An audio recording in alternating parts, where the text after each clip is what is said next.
I think it's so cool that you can actually make it all the way through this level with just flying with the cape with Yoshi. Like, first of all, I skipped all of that riding the platform section just by jumping super high. And here, you would think that you wouldn't be able to make it, but you can, because you can just somehow bounce off that chainsaw with Yoshi. Like, you can also bounce off the spike balls that are moving around. I always liked the look of the 3-up moon, but of course it's pointless if you're good at the game. I have 99 by this point. I vaguely remember that you can get 999 as a maximum in the Game Boy Advance version, but I'm not sure about that. I know that Luigi has an actually different sprite in the GBA version, which is how he should be, while here he's just a Mario recolor. Once you lose Yoshi underwater and he's heading towards a pit, there's basically no way to get him back. That's a pretty glaring developer oversight, because he runs faster than you do, even though you're underwater, so you'd think he would be slowed down by the water too. Maybe this is what Miyamoto meant when he said that the game was rushed. I hate this level. Like, there's just so many enemies cluttered everywhere. It's nearly impossible to avoid the Torpedo Teds. It is convenient that when you're Yoshi, you can just harmlessly bounce off their heads for no reason. But still, you know what? This is the problem with the Bridge World in general. There's just too many enemies cluttered all over the place. I would rather have a bunch of platforming than have that. Like, you got this level, you've got the second Butter Bridge level, and you've got Cookie Mountain with the moles jumping out everywhere. Did you know that if you're below a mole when he jumps out of the ground, he can actually hurt you with his claws? Like, as long as he's just jumping out of the ground and he has his claws up, he can actually hurt you if he's coming up, even if you're coming down on him. This is the shortest level ever. Like, it's amusing. I love that this is in the game, but this level feels like it was rushed, like it was made on a budget. Cause it's already over. And even the secret exit is just like right there. It's right above this. Obviously, to defeat Alacachu, you just throw stuff up at him to kill him. The blocks disappear after a while. I like that they flash multiple different colors when you're holding them. It looks pretty. But yeah, the Lakachos are annoying because they throw Spinies all over the place. Though there's a sprite limit, so they can only throw so many Spinies in one small area before they start throwing and nothing comes out. And of course, if you hit the silver P switch, then every enemy around you, except Lakitu himself for some reason, becomes a silver coin. And if you collect enough silver coins, you get an extra life. This game will throw so many extra lives at you. It does make sense in multiplayer, though, if you're playing alongside someone who's terrible at the game, because then they'll need lots of lives themselves. Yeah, multiplayer isn't a simultaneous thing. It's more like you just play one at a time, in turn. It's such a cramped area, like this first room, where you have to be careful and be patient and wait for the right time to snake past the spike balls. I'm trying to scroll up the camera here, but I can't. I know that there's a pipe leading to a bonus room above this area. I don't know how you're supposed to know that you can jump through the ceiling to get here. But yeah, the game glitched, I guess. So I couldn't show you that pipe, but it's there. Having the cape is pretty annoying here because you don't wanna end up flying up to the spikes by accident. You know, and this part is pretty boring, although it is kind of tense. But of course, the game wouldn't actually be cheap enough to lower it so much that you have no choice but to get hit by it.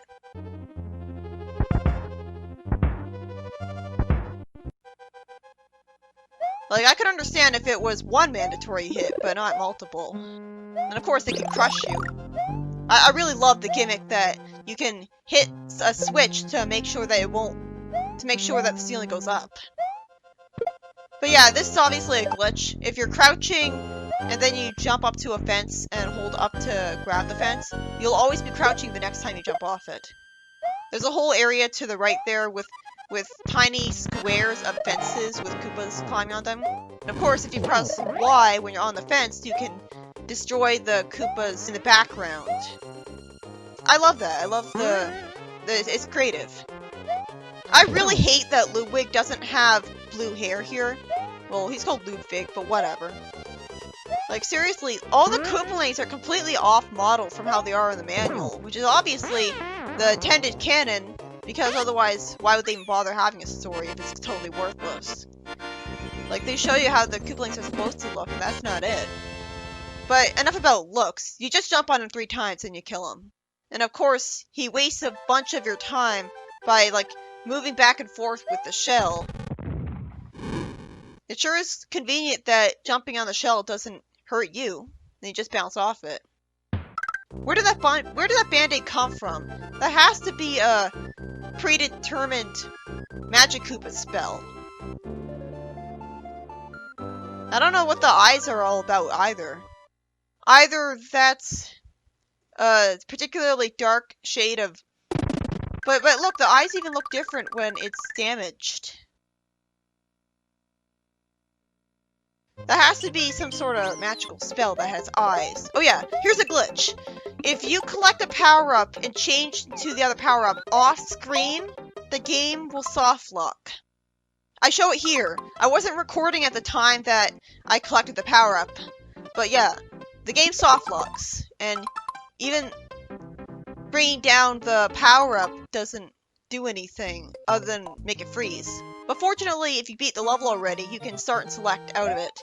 I literally cheered when I got that glitch to work, because it takes forever. I was embarrassed by that mistake. I was planning to just flip the shell upwards right away. I think certain varieties of Koopas will actually... Like, the blue Koopas will just kick the shell instead of getting into it for some reason, even though it's their shell. And of course, it's unrealistic that the Koopas even can be separated from their shells, because real turtles, the shell is actually a part of their spine, so they can't be removed from them. It's not like they're, like shellfish. Here you go, here's a glitch. I did this on purpose after I saw this happen to Elliot in Let's Play. If you're bouncing on the spring when you're Yoshi and you're Small Mario, a Wiggler can still kill you. Like, that's gotta be a glitch. I think what happens is you don't have any invincibility frames, so it kills you and gets rid of your Yoshi at the same time. I think they just forgot to program it right. I think that you can get a huge amount of extra lives here with the cape.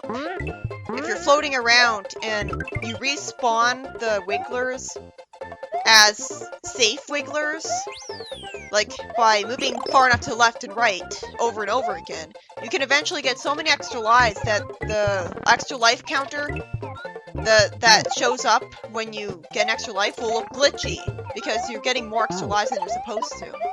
But I wasn't able to pull it off. I hate that. If you jump into it with momentum, then you get flung upwards so high up. Like, that's gotta be a glitch. I don't see how that would be intentional. And I haven't played this game in a long time, like years, so I naturally forgot that I was better off giving up if I got flung up that high. Because that wastes so much of your time that you're doomed to fail getting over here. Like, I haven't played this game in years. And I preferred to not do a practice run, because I wanted to have that fresh feeling, kind of playing the game fresh. But of course, I've played this game so many times that I'm not gonna really feel fresh.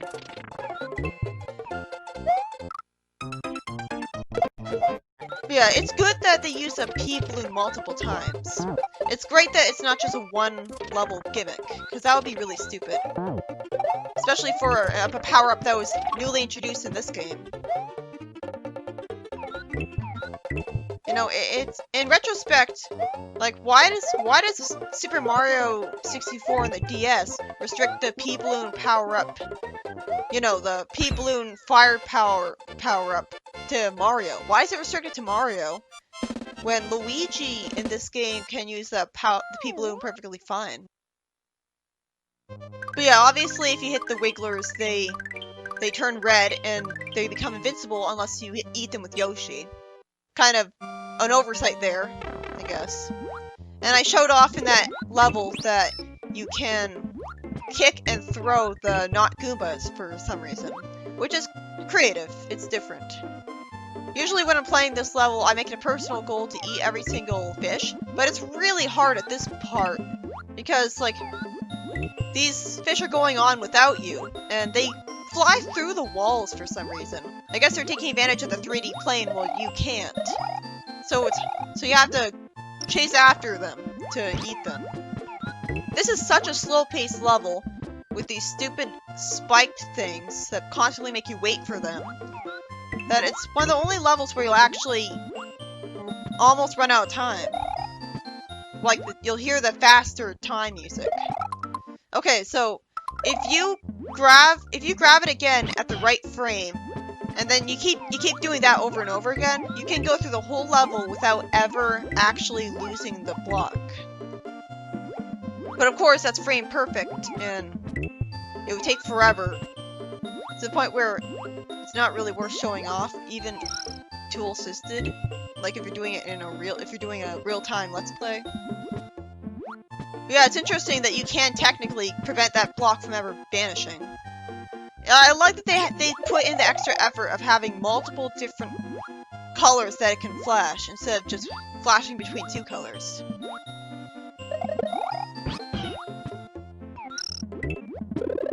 It's entirely trial and error knowing which block that's invisible spawns the 1-up. It's totally... Like, if you hit the wrong blocks, then it's impossible to get the 1-up, because there's a coin block bridge that prevents it from going past it. You just hold left after you do that. Surprisingly easy for a casual clip. I literally cheered I did it over and over again when I finally got that glitch to work. So yeah, you can clip through that wall.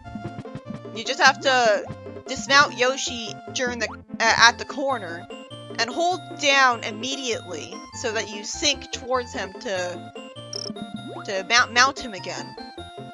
And I guess what I was getting wrong was that I didn't realize that after clipping into the corner briefly by mounting him, you could just go to the left at that point, and that would clip you through it.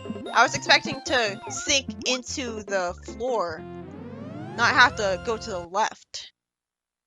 But yeah, as I said, this level's so slow-paced that it's one of the only levels where, in a casual run, without even trying, you might have the music speed up on you because you're running out of time. I don't know why I was worried for even a second that I'll run out of time, though.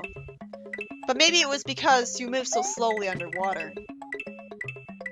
Of course, if Yoshi has a shell in his mouth underwater, that doesn't make you move faster underwater. You have to be swimming without Yoshi and holding a shell. I kind of wish every water level had a whole bunch of shells. I was confused at seeing that it looked gray. Before I pressed it down, it looked gray, not blue. Sadly, the blue power-up, the blue blocks, just like the red blocks, don't actually contain any power-ups at all. You know, maybe this is part of why Miyamoto thought this game was rushed. You would think that at the very least, the red blocks would contain fire flowers, and the blue blocks would contain stars, which wouldn't be that overpowered because it's so rare that they even show up at all.